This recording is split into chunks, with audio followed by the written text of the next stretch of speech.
Hi, everybody. It's Marc Laurenson here from Sydney Astrology School. Thanks for joining me as I talk about Mercury and Venus retrograding back into Pisces again. Okay. What makes this extra special is the fact that they're kind of doing this dance with Neptune. Neptune has just moved into Aries on March 30, 31. And these guys are in Aries as well.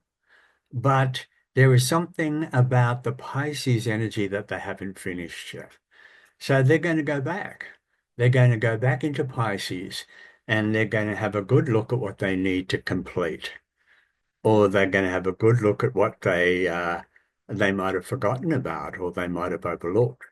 Um, a lot of you know that when a planet retrogrades, it's retracing an area of the sky that it's already been over. And so there might be something about that Aries energy that's really not ready to really kind of fire off until they actually finish up something back there in that Pisces area of the sky. Okay. So before I get stuck into what this might all mean, I'm going to give you some dates so you know when all this is happening. Okay. So I've written them all down. So Mercury retrogrades 9 degrees of Aries on March 15, 16. Okay. It went back into Pisces, 29 Pisces on March 30, 31. And this is kind of interesting because that's the day that Neptune went into Aries. So there's this little flip-flop. Okay. It went direct on April, will go direct on April 7, 8. And then goes back into Aries again at 0 degrees Aries in on April 16, 17. Okay. So let's look at Venus. Venus went direct at 10 degrees, went retrograde at 10 degrees Aries on March 2nd, 3rd.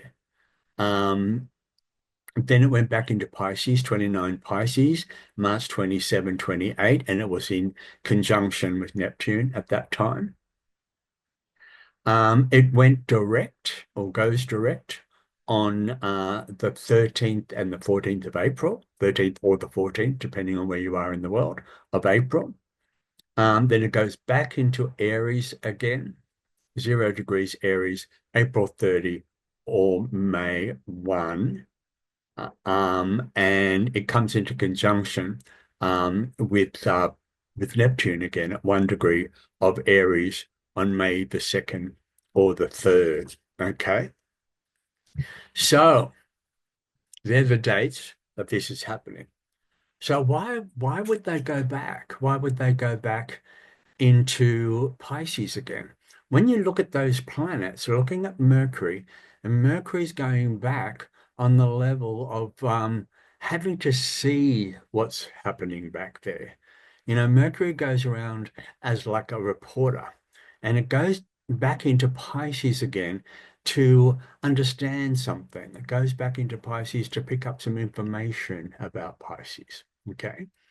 Venus, you know, goddess of love and goddess of beauty and harmony and comfort. She's also thinking there is something Piscean that I haven't finished up. There's something Piscean that I have to come into a softer or more released place with what's going on here. Okay. So she's going back to see what she might have forgotten, or she might have just, got distracted along the way. This is so interesting because we can, Pisces energy, we can easily kind of blind ourselves to. We can easily numb ourselves to Pisces energy. It's an energy that, we can sleep through, basically. You know, that kind of thing. It's not an energy that overly attracts our attention on the level of, say, a Saturn energy or a Pluto energy or a Mars energy that's very in our face. You know, the Neptunian energy, the Pisces energy, it's much more subtle. It kind of it kind of drifts around us. But at the same time, it's so, so powerful because of what it's asking us to do, okay? And it's asking us to always, it's going to be asking us to get down to the soul of who we are. And so there has to be a lot of releasing going on. There has to be a lot of diffusing, dissolving, letting go going on here.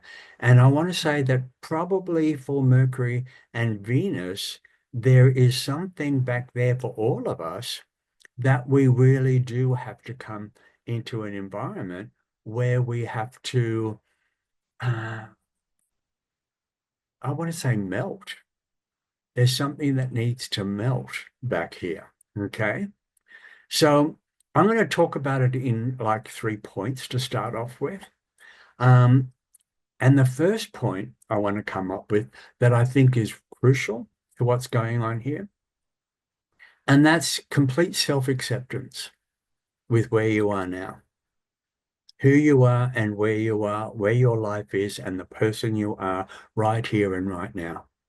You have to melt or you have to let go of anything that's getting in the way of you coming into that place without any judgment or any guilt.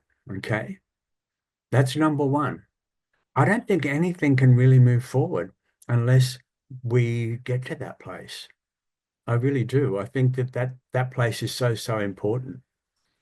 Another thing is releasing the need to hold on to pain or hold on to sadness. Um,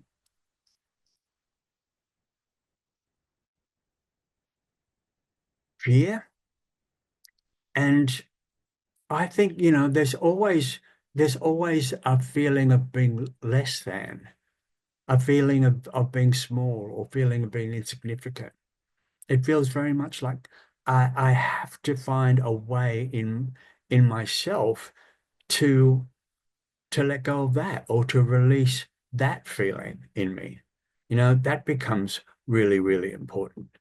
Now, the third thing I want to talk about, and I think this is really, really important, is to come into a sense of real gratitude and appreciation for who you are and where you are right now.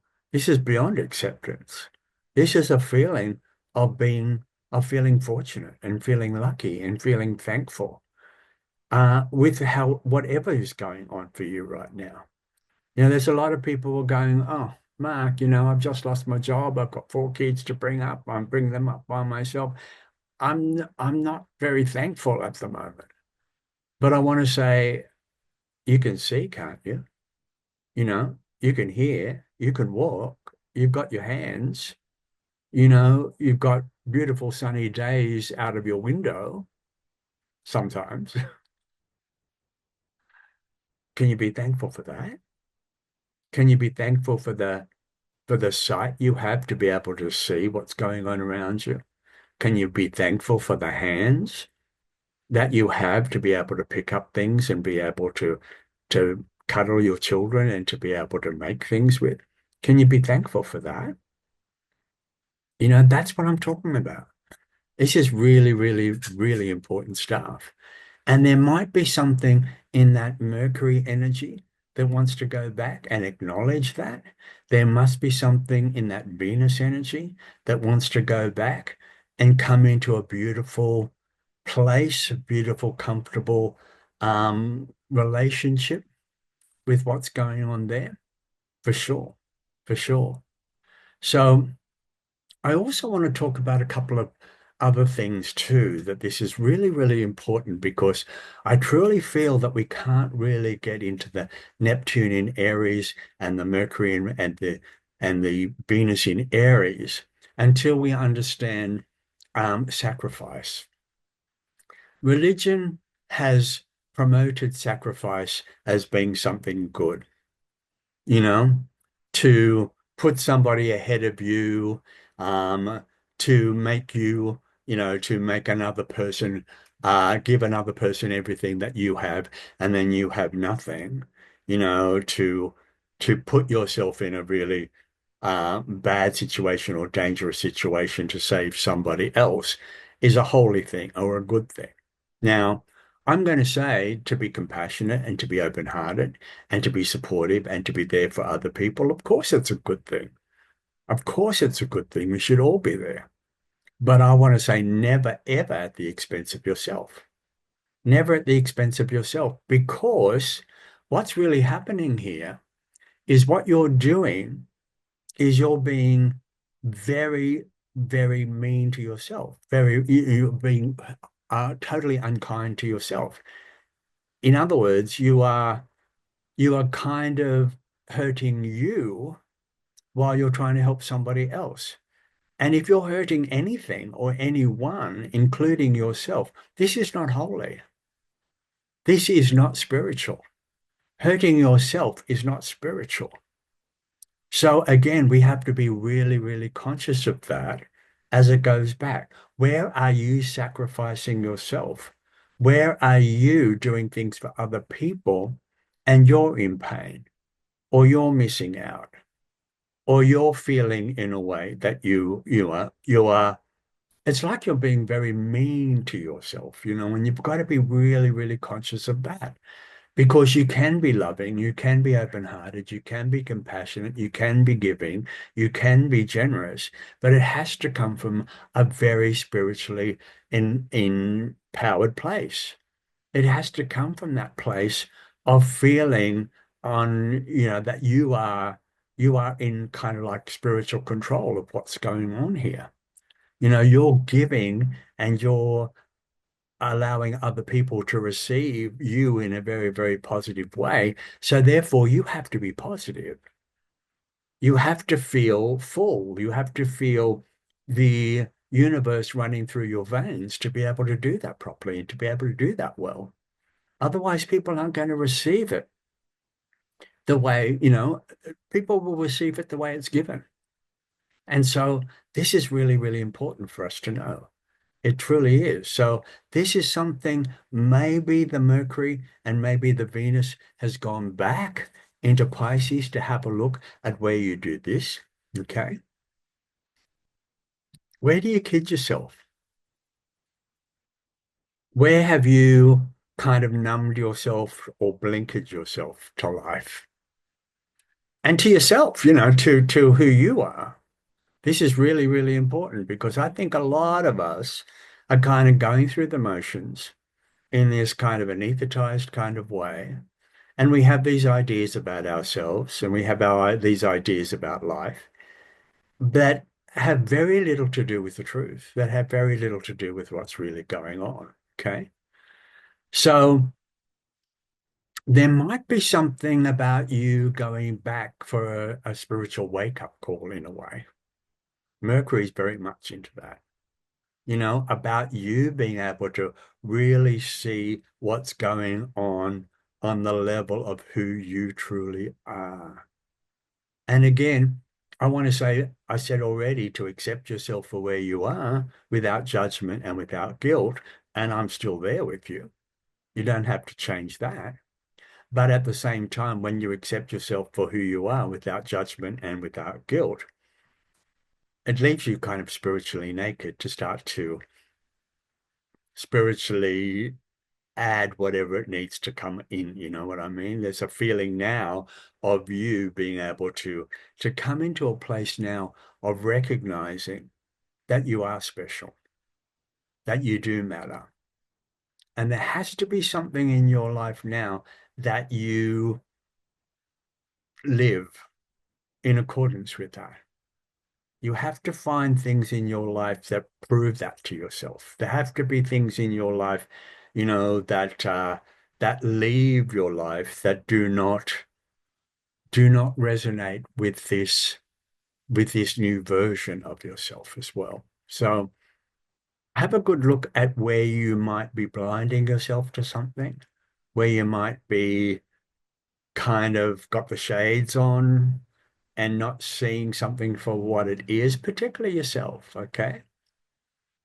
So one more I want to talk about that Mercury and Venus could be going back to have a look at is addiction. Now, I'm not talking about classic addiction. I'm not talking about being an alcoholic or a drug addict or a sex addict a shopaholic. I'm not talking about that kind of addiction. I'm talking about addictions to thought patterns, addictions to narratives, addictions to a way of being, addictions to going over the same thing all the time.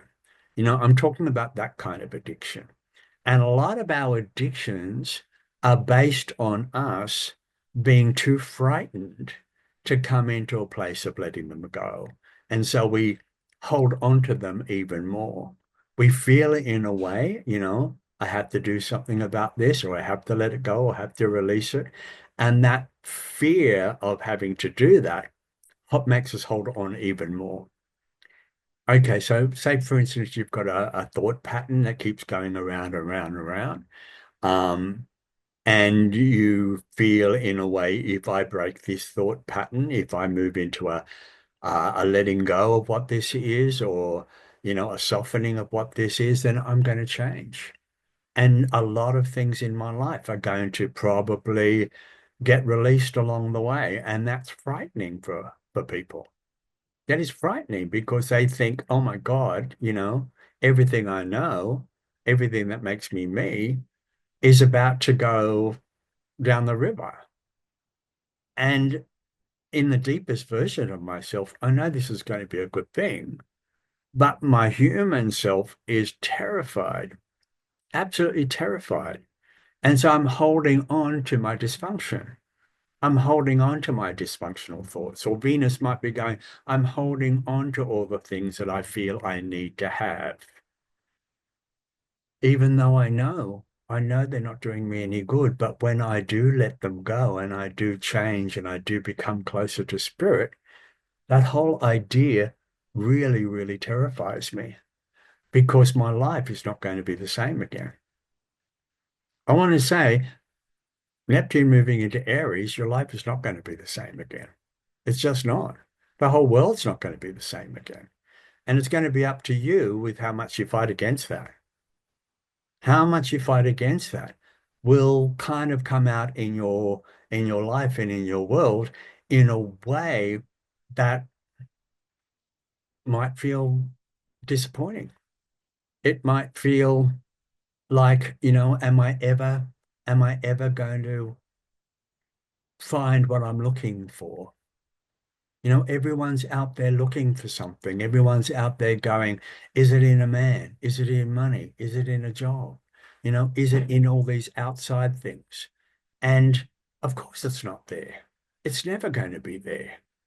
Those things outside of us, they're good playthings. They're good for us to actually get out into the world and experience and have a good time with. But that's not where it is. This feeling that we're looking for is in us. It comes from us. It comes from this beautiful sense of being connected to the all that is, which is totally loving. That's all it is. It's just a hum, a vibration of love. That's all it is. And that's what we're looking for. So to come into a place now of total self-acceptance, to come into a place now of being able to release anything that gets in the way of of that feeling of us to being able to you know what it is? It's it's that feeling you have when everything in the world doesn't mean anything anymore. And when it doesn't mean anything anymore, and you've got nothing to worry about, or nothing to strive for, or nothing out there that you think is going to do it for you, the peace that comes over you is tremendous. And that's the peace I'm talking about. And that's the peace where everything works from. So letting go of all that outer stuff doesn't mean it doesn't come into your life. It can still be around you. You can still have it, but it is not going to make you happy. It is not the be all and end all. So there is something about these two planets going back into Pisces again. Going to be different for everybody, of course. Going to be in different houses for everybody. Everyone's experience with it is going to be different, but it's going to go back into a place where you've kind of got to, almost down to like factory settings in a way, spiritual factory settings in a way. So you can actually start to build yourself up from there, because what's going to happen is they're going to move into Aries, and Neptune's going to move into Aries, and here we go. Here we go. It's the Big Bang, you know. Everything is going to start moving forward in such a big way. So what do you want to take forward? These planets are coming from Pisces, gone back into Pisces again. Everything I've just said is what you want to take forward. So with this brand new understanding and this brand new way of being and this brand new release state and this brand new understanding of inner peace, that's where you want to fire rockets from. And when I say fire rockets, I mean fireworks. I don't mean other rockets. I mean fireworks, in a really positive way. I mean to be able to feel, that you're firing in such an important way that you can get out in the world and be you and be human and be an identity and make things happen in the world and feel strong and feel brave and feel courageous and feel vibrant with this amazing, soft, calm, peaceful, beautiful energy that's at the base of it all. And if we can do this over the next handful of weeks, our lives are going to be be really good. The whole new Aries energy for us is going to rely on us coming to this place. So I'd love to see all of you, be there with me.